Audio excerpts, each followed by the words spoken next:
सहनाववतु सहनौ भुनक्तु सह वीर्यं करवावहै तेजस्विनावधीतमस्तु मा विद्विषावहै। ॐ शान्ति शान्ति शान्तिः।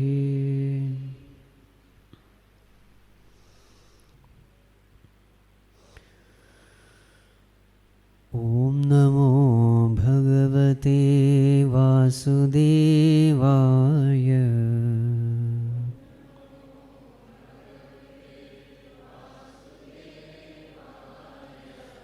ॐ नमो भगवते वासुदेवाय।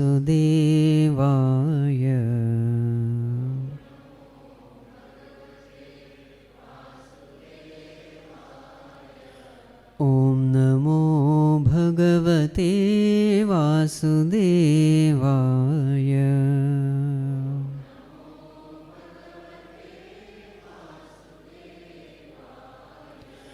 ॐ नमो भगवते वासुदेवाय।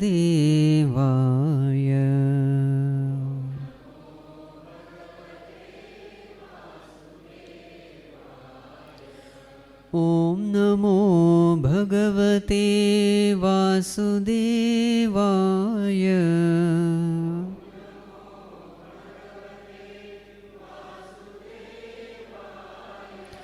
ॐ नमो भगवते वासुदेवाय।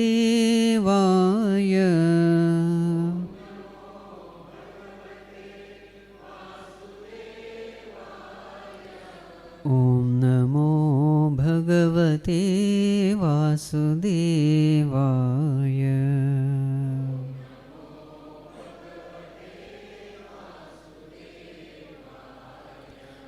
ॐ नमो भगवते वासुदेवाय।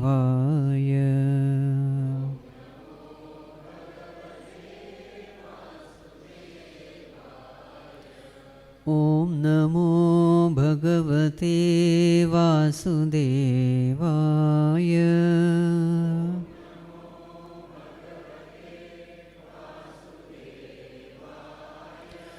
ॐ नमो भगवते वासुदेवाय।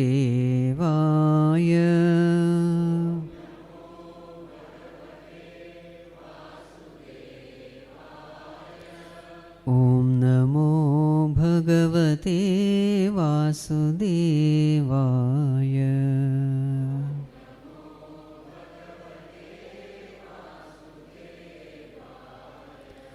ॐ नमो भगवते वासुदेवाय।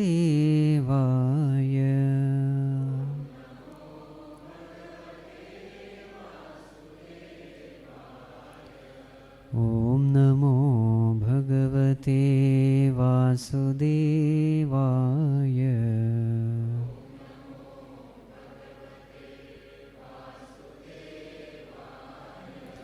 ॐ नमो भगवते वासुदेवाय।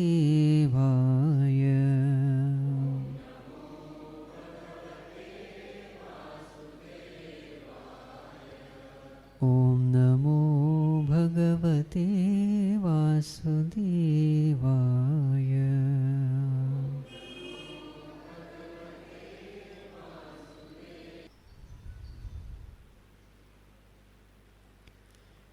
सदाशिवसमारम्भां शङ्कराचार्यमध्यमाम् अस्मदाचार्यपर्यन्तां वन्दे गुरुपरम्परां श्रुतिस्मृतिपुराणानाम् आलयं करुणालयं नमामि भगवत्पादं शङ्करं लोकशङ्करं शङ्करं शङ्कराचार्यं केशवं बादरायणं सूत्रभाष्यकृतौ वन्दे भगवन्तौ पुनः पुनः समस्तजनकल्याणे निरतं करुणामयं नमामि चिन्मयं देवं सद्गुरुं ब्रह्मविद्वरं सद्गुरुं ब्रह्मविद्वरम्.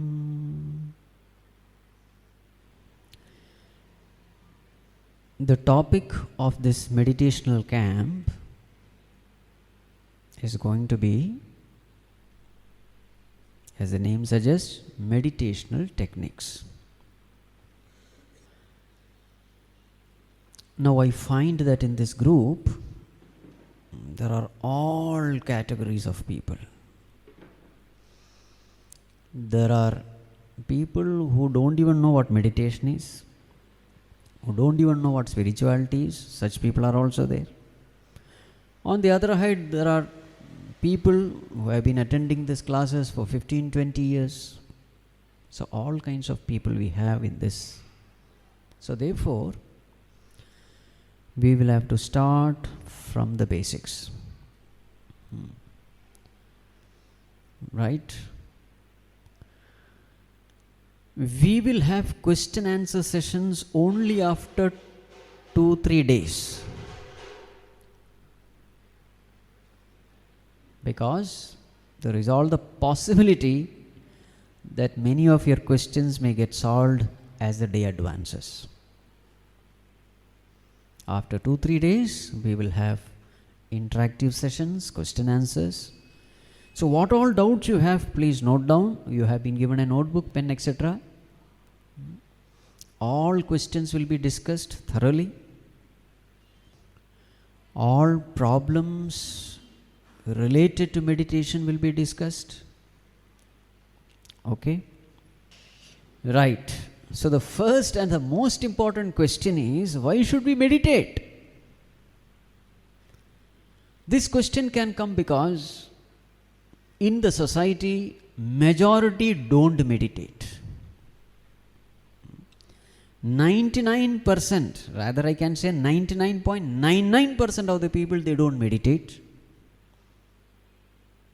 And if your definition about success is lot of money, name, fame, power, position, family, if this is the definition of your success, then you find that even without meditation they are successful. They are happy. So naturally a question will come, why should we meditate? There's a beautiful saying in Sanskrit, Prayojanam anuddishya mandopina pravartate. If by doing something, if I am not getting any benefit, then I will not do that thing. If I have to do something, the first question I will ask is, what will I get from it? Isn't it? If I don't get anything, why should I do? So all those people who want to take meditation seriously has to answer this question to oneself. Why am I doing this meditation? In what way I am going to gain? What are the benefits? So we all know that we are striving for happiness in this world. Everyone, irrespective of who we are, whether we are human beings, animals, plants, birds, insects, in the human being also, the lower ones, the higher ones, the educated, the uneducated, the literate, illiterate, high caste, low caste, male, female, we are all striving for what? We are striving for happiness. This is where we start Vedanta. We are striving for happiness, number one. We are striving for security. I want to be secure. I want to be happy. I want to be secure. Right. Now, when we superficially analyze life, where do I find this happiness? So when we superficially analyze life, we find that happiness comes from the world. How can we conclude this? This is our experience. I have a particular desire. A particular desired object will fulfill my desire. That desired object is outside. I work hard, I get that desired object, I fulfill my desire, and I am happy. So whenever I fulfill my desire, I find happiness. And that desired object is outside. So therefore, when we superficially analyze life, we tend to conclude that happiness is outside. As a student, I study hard, I gain marks, I gain rank, I am happy. So what is the conclusion? I worked hard, the object was outside, I got it, I became happy. I wanted a job, I worked hard, got the job, I became happy. Remember, job is a part of the world. I loved someone, I got married to that person, I became happy. That person is of the world, remember. I started a business, worked hard, business was flourishing, I am happy now. So therefore, every time I find that I get a particular desired object from the world and I am happy, so therefore my conclusion will be world equal to happiness. Fulfillment of worldly desires equal to happiness. So therefore, happiness is outside. Right? And naturally, therefore, that person will conclude, generally in this world, every worldly object can be gained through wealth. So therefore, we conclude wealth equal to happiness. And that's why we find majority of the people are running behind wealth. Wealth itself has become the purpose of life, the goal of life.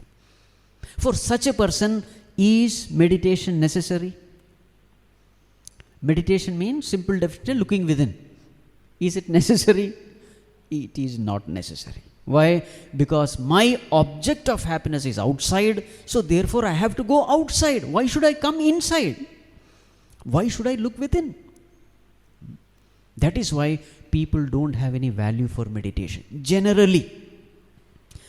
And because they don't have any value for meditation, they don't have time for meditation also. What you value, you will have time. What you don't value, you will not have time. To the extent you value, to that extent you will have time. Valuing and giving time, they are related. What you value the most, you will give it enough time. Now, this equation, that world equal to happiness, wealth equal to happiness, extrovertedness equal to happiness, fulfillment of desire equal to happiness, is it true? On deeper analysis, we find it is not true.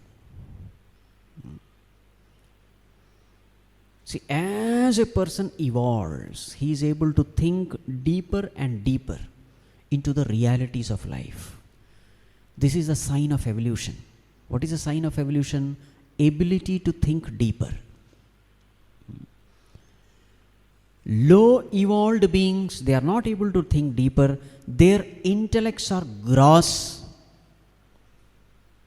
Therefore, in-depth thinking in-depth analysis is not possible for them. It is only possible for a pure mind, advanced mind, sensitive mind, cultured mind, evolved mind. These are all different names. As you evolve, you come to know somewhere I have made a mistake. Why? If you say world is happiness, there are so many people in this world who have everything, who have enough money. Family wise also they are very, fulfilled. Financially also they are very sound. They have enough abilities and talents. Power, position, everything is there. Recognition is there. They are awarded and rewarded many times in the society, in the great stages. Padma Shri, Padma Bhushan, Bharat Ratna, they have everything. Even then, in their life also, we find emptiness, hollowness, a sense of dissatisfaction. So what is the conclusion? It is not the world which gives us true happiness. Right? If wealth equal to happiness, then the richest person should be the happiest person. But many times we see the other way around. The richest person is the most miserable person. In fact, you just observe their life, you will find that they are so miserable that they find joy in giving away the money. If you see all these Bill Gates and all those people, 90% I am told that they give charity. If wealth is happiness, why should they give away their money? So somewhere there is some problem. Isn't it? So therefore, our Rishi Munis, they are called as subjective scientists. The worldly scientists are called objective scientists. They are also in search of happiness. Whether you are searching for happiness outside or inside, you are scientists only. You are analyzing, you are trying to find out where is the source of happiness. So our Rishi Munis, they are called as subjective scientists. They looked within and they found a great relationship between mind and happiness. What is the relationship they found? They found that happiness has something to do with thoughts. Happiness has something to do with thoughts, our state of mind. Whenever the mind is peaceful, we are happy. So the famous law, which many times we must have listened, what is it? As your thoughts, so will be the state of your mind. It's a law. If your mind is peaceful, you will be happy. Peace of mind is directly related to happiness.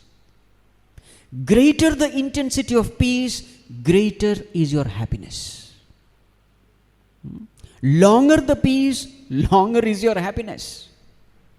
It is impossible that your mind is peaceful but you are not happy. This relationship will not hold good anywhere else. A rich person may or may not happy, but a peaceful person is always happy. So therefore we find peace of mind is directly related to happiness. And we are all searching for happiness. So what should be our goal? Our goal will be to make the mind peaceful. There is a direct connection. So what did these objective scientists do? They started studying more and more about mind. So this process of looking within, this process of turning our attention within is what we do at the seat of meditation. Here, our attention is not going outside, our attention is going inside. Why should I go inside? I should go inside because there is such a relationship. If I can quieten the mind, I will be gaining the ultimate in life. Remember, happiness is the ultimate in life. A person who is happy, he doesn't need anything else in life. We are all striving for happiness. And happiness has something to do with mind. And so therefore, I must study everything related to mind. I must gain mastery over the mind. And have no choice in this. Right? In fact, everything that is happening in my life is connected to mind. In our discussion, we'll be using the definition of, what is the definition of mind? We will use it as flow of thoughts. So, whenever I use the term mind, the definition for mind is flow of thoughts equal to mind. Right. So, we find this a very important law. You must all have heard this. Beware of your thoughts, because they become your words. Beware of your words, because they become your actions. Beware of your actions, because they become your habits. Beware of your habits, because they become your character. Beware of your character, because they determine your destiny. So everything related to my life, my peace of mind, my personality, my character, the world that is formed around me, my destiny, everything is connected to this one thing. And what is that one thing? My thoughts, the mind. So therefore, if I have to gain control over my life, if I have to choose everything related to my life, if I want a conducive environment around me, then what should I do? I will have to choose my thoughts intelligently. You see? I will have to choose my thoughts intelligently, because if I can choose the right thoughts, then I will have the right state of mind, peaceful mind. If I have the right thoughts, then I will have the right kind of personality, the right kind of world, right kind of people around me, everything right, if my thoughts are right. Now, if I have to choose my thoughts, reform my thoughts, correct my thoughts, purify my thoughts, where should be my attention? Inside or outside? Inside. Because where are the thoughts? Are they outside or inside? Inside. Because thoughts decide everything about my life, and these thoughts are inside, so therefore I will have to pay attention inside. Right? And the law of this life is, wherever you pay attention, your treasure lies there. Whatever it may be. If you start paying attention, what do you mean paying attention? Concentration of mind is called paying attention. Whatever you concentrate in life, that treasure will get unfolded in your presence.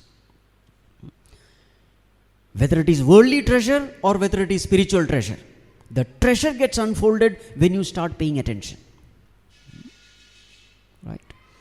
The great mathematicians, how did they become mathematicians? They paid attention to mathematics, therefore they became mathematicians. Isn't it? The great doctors, they paid attention to medicine, therefore they became great doctors. In the same way in every field. Great sportsperson, they paid attention. Remember the term, paying attention. Paying attention to all little details. The subtleties in the subject. Paying attention. Focusing your mind. And that treasure gets unfolded. Whatever the field may be. So if I have to deal with my mind, my thoughts, what should I do? I should start paying attention. Paying attention to mind means what? Paying attention within means you have to withdraw your attention from the outer world and you have to shift your attention within towards your mind. This process is what happens in meditation. Right.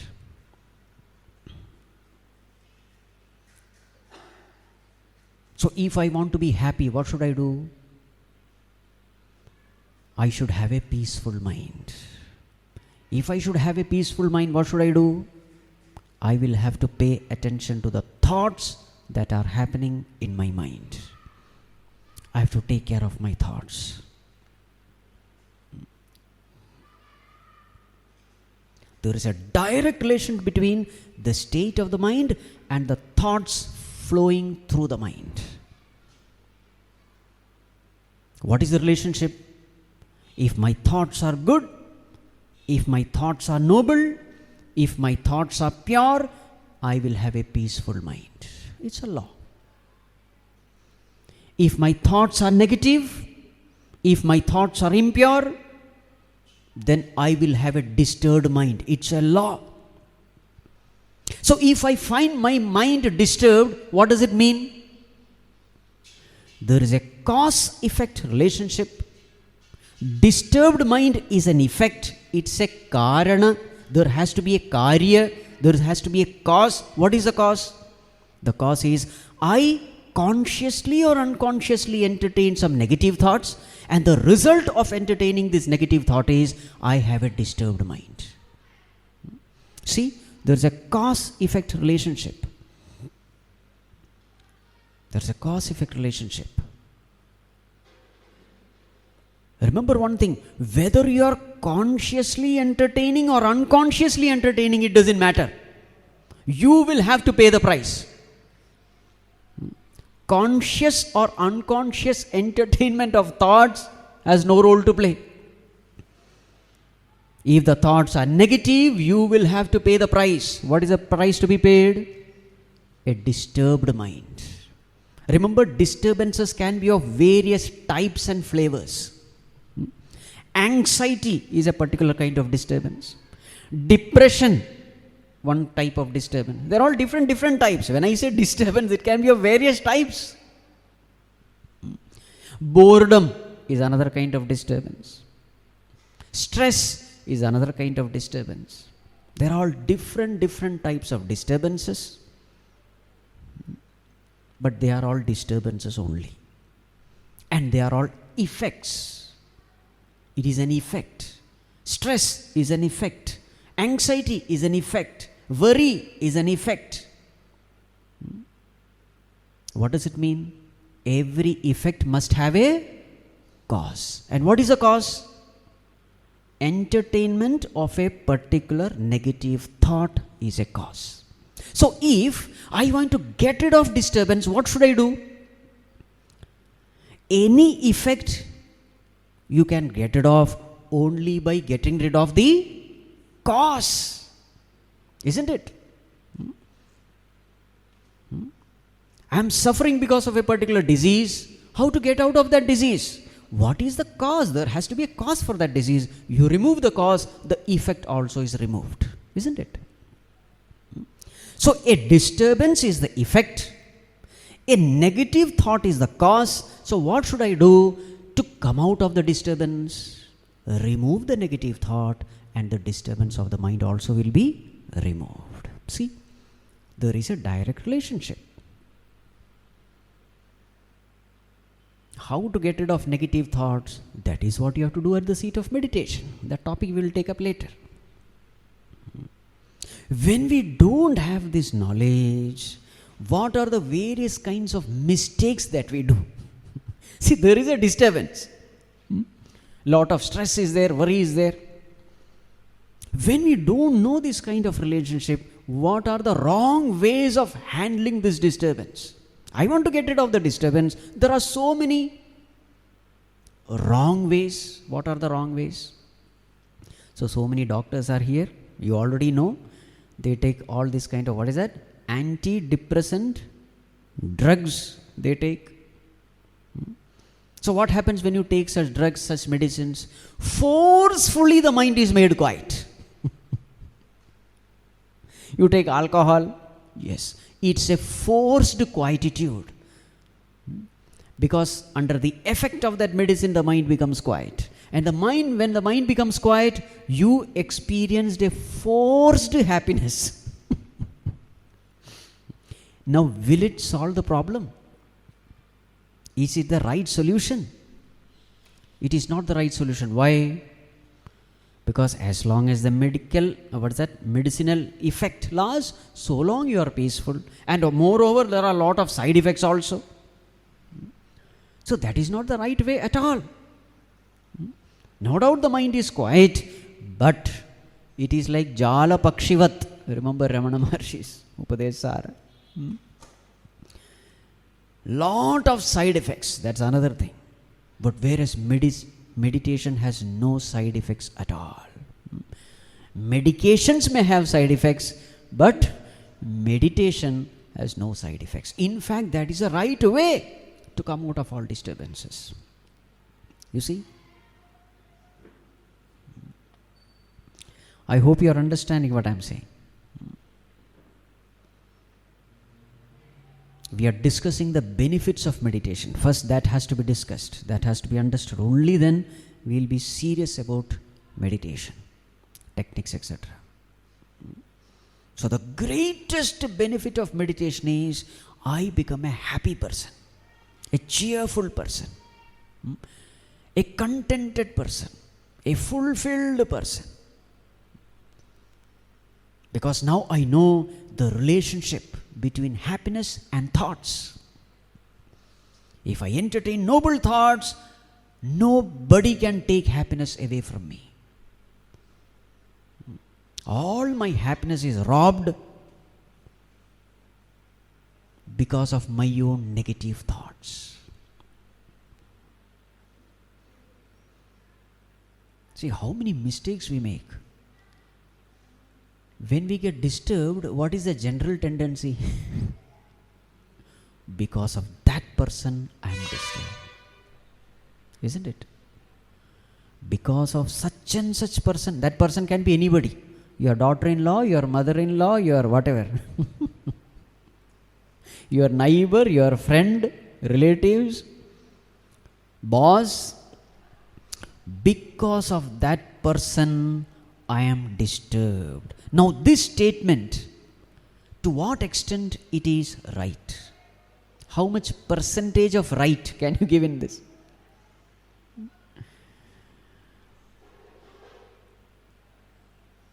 Now these are the things which you must think a lot.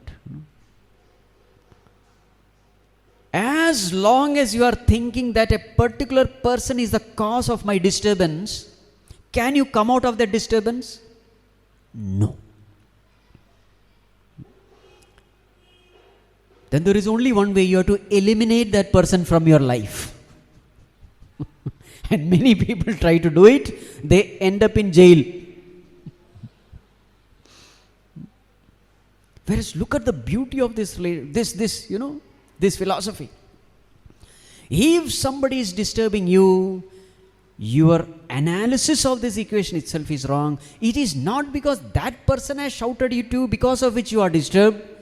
It is only because of your negative thoughts flowing towards that person that creates disturbance in you.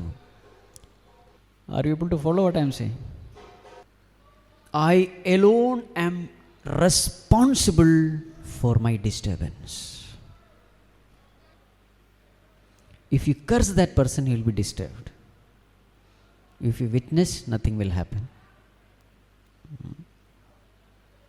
As your thoughts, so will be the state of your mind. A person who has no knowledge of this, he will try to change the world around. He will try to change the persons around. That person is the cause of my disturbance. He should be reformed. He should be straightened. But a meditative person who understands that a situation is a choiceless situation, he will try to correct his own thinking. And he is at peace even amidst a sea of disturbances. Such a person is called a Sannyāsī in Bhagavad Gita.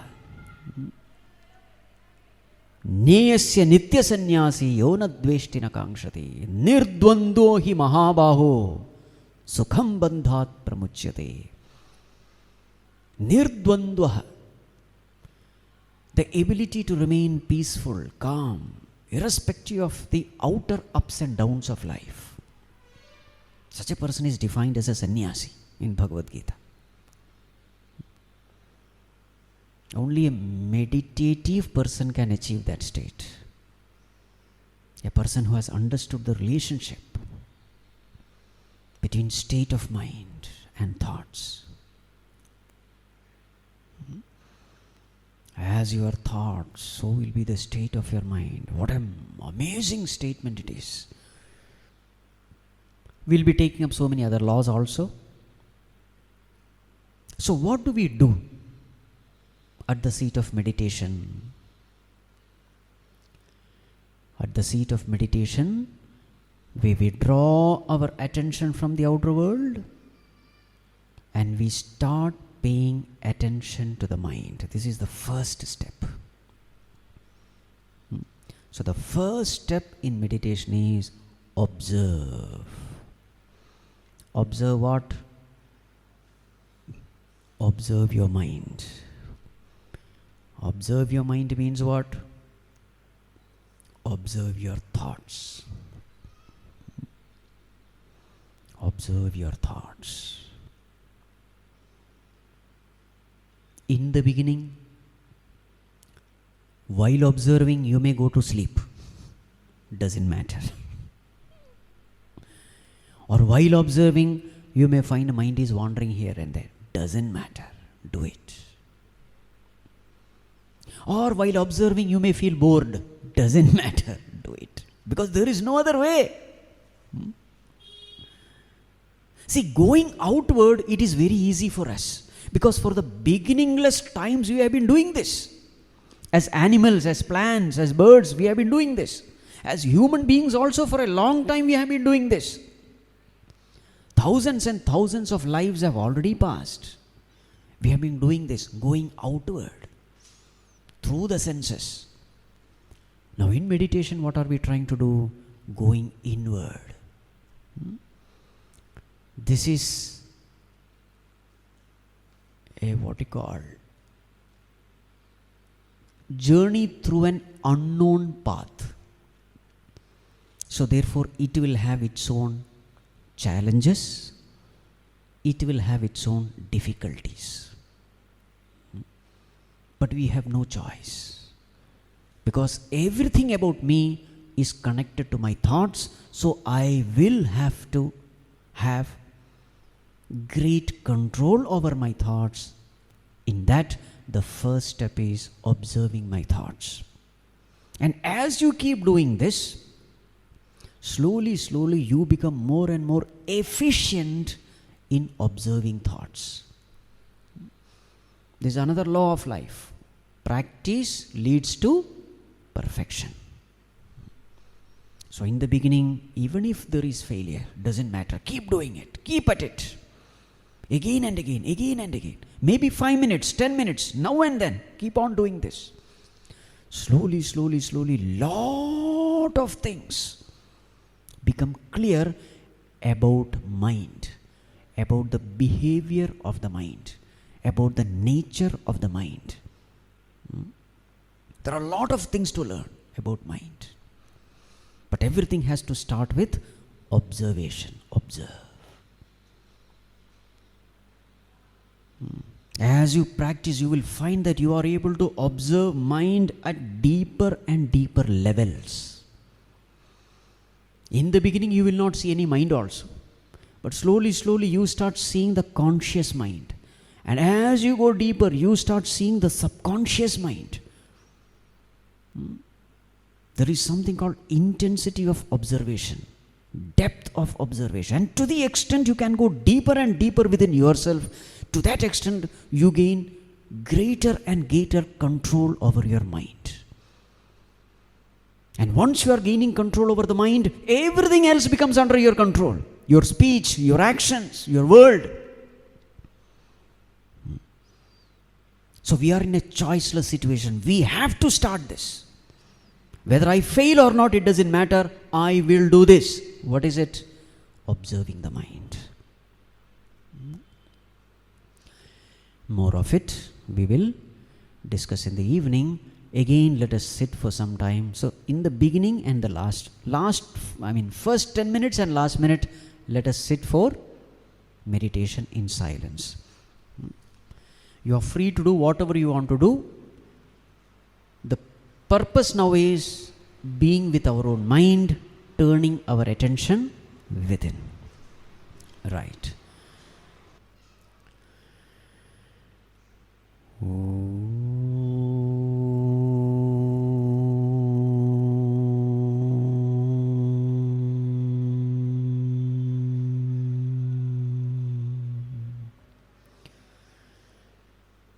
Sarve bhavantu sukhinah, sarve santu niramayaah, sarve bhadrani pashyantu, ma kaschit dukkha bhag bhave. Asato ma sadgamaya, tamaso ma jyotirgamaya, mrityorma amritam gamaya. Om Shanti Shanti Shanti. Harihi Om Shri Gurubhyo Namaha. Harihi Om.